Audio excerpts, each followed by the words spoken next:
Hello beginners, स्वागत है आज मेरी यूट्यूब चैनल में explore the knowledge with Keyur. आज मैं आपको कुछ ऐसी ट्रिक्स बताऊंगा जो अगर आप फॉलो करोगे तो आप स्टॉक मार्केट में कम से कम लॉस लोगे। मैं ऐसा आपको नहीं बोल रहा हूँ कि आप लॉस ही नहीं लोगे।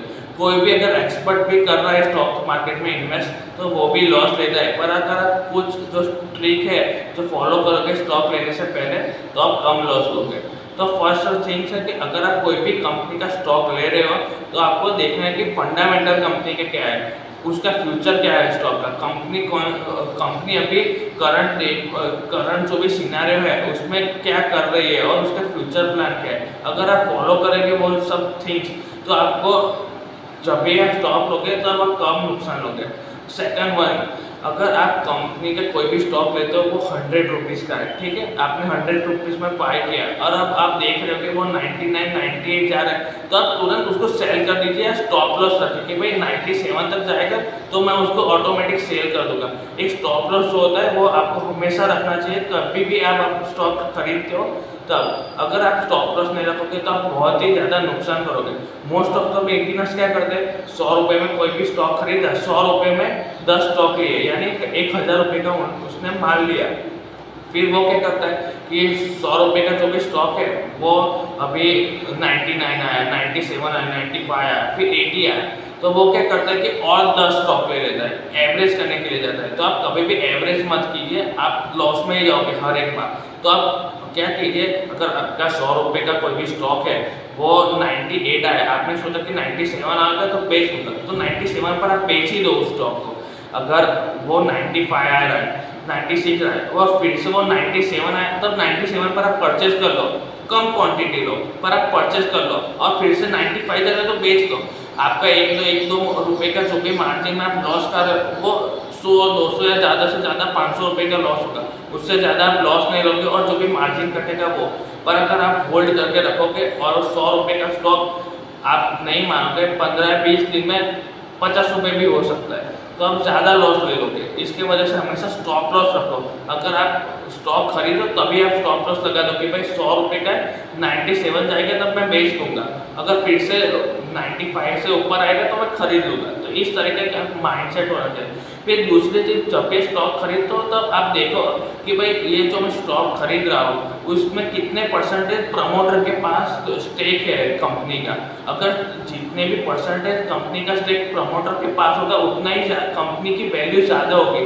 आप मनी कंट्रोल करके एक एप्लीकेशन है, उसके अंदर में अपनी ये जो डिस्क्रिप्शन बॉक्स है उसमें मनी कंट्रोल एप्लीकेशन की लिंक भी शेयर कर दूंगा, जिससे आप जब भी ये ऐप इंस्टॉल करोगे तो आप इजीली देख पाओगे कि भाई इस कंपनी में प्रमोटर का स्टेक कितना है, पब्लिक का स्टेक कितना है, फॉरेन इन्वेस्टर का स्टेक कितना है। तो इससे आपको बहुत ही ज़्यादा फायदा होगा और आप इजीली समझ पाओगे।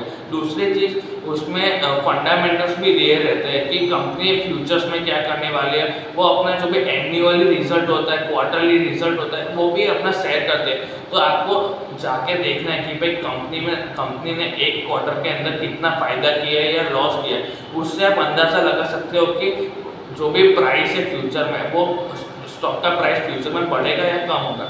फिर तीसरी चीज़, आपके आजू बाजू में जो भी करंट थिंग्स हो रहे हैं वो आपको देखने शांति से। मैं आपको अभी 3 या 4 एग्जांपल दूंगा जिसको आप फॉलो करोगे तो आपको बहुत ही मज़ा आएगा और आपको मुनाफा भी कमा सकते हो। तो फर्स्ट थिंग मैं आपको एग्जांपल दे रहा हूँ अभी डिश टीवी का।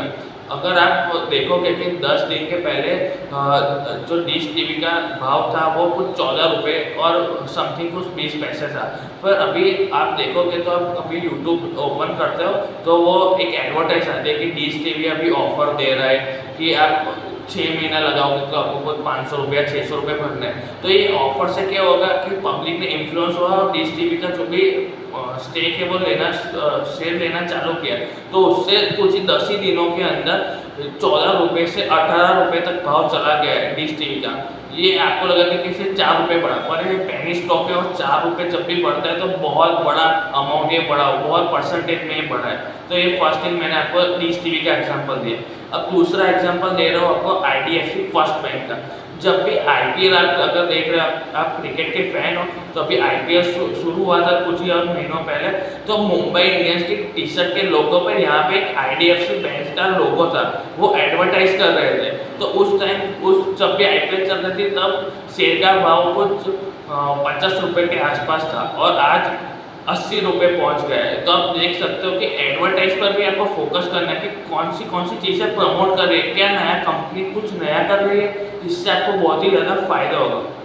थर्ड थिंग मैं आपको एग्जांपल दे रहा हूँ आईओसीएल कंपनी का।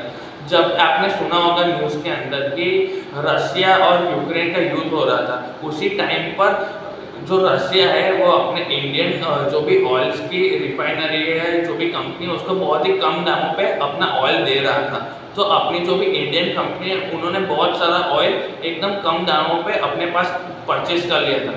तो उसके हिसाब से जो भी अभी कंपनी है उसको बहुत ही ज़्यादा इंडियन कंपनी को बेनिफिट हुआ। तो अब आप आईओसीएल का भाव देखोगे तो तब 70 पैसे के आसपास था, 70, और आज कुछ 85 या उसके आसपास पहुंच गया है।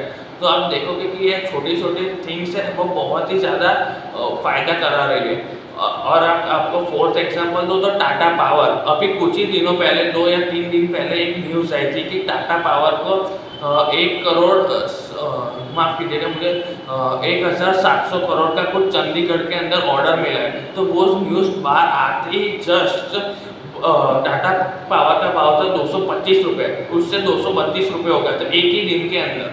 तो आप अगर छोटे छोटे जो भी चीज़ है उसको फॉलो करोगे तो आप कभी भी नुकसान नहीं करोगे। ये एक बेसिक चीज थिंग्स है। और आपको स्टॉप लॉस हमेशा लगाना है। अगर आपको कोई टिप दे रहा है कि भाई इसमें परचेस कर, तो आप हमेशा उसको पूछो कि भाई मैं क्यों परचेस करूँ ये चीज़, क्यों इसका बेस क्या है इसको परचेस करने के लिए। तो छोटी छोटी जो भी चीज़ें हैं आपको हमेशा वो फॉलो करनी चाहिए।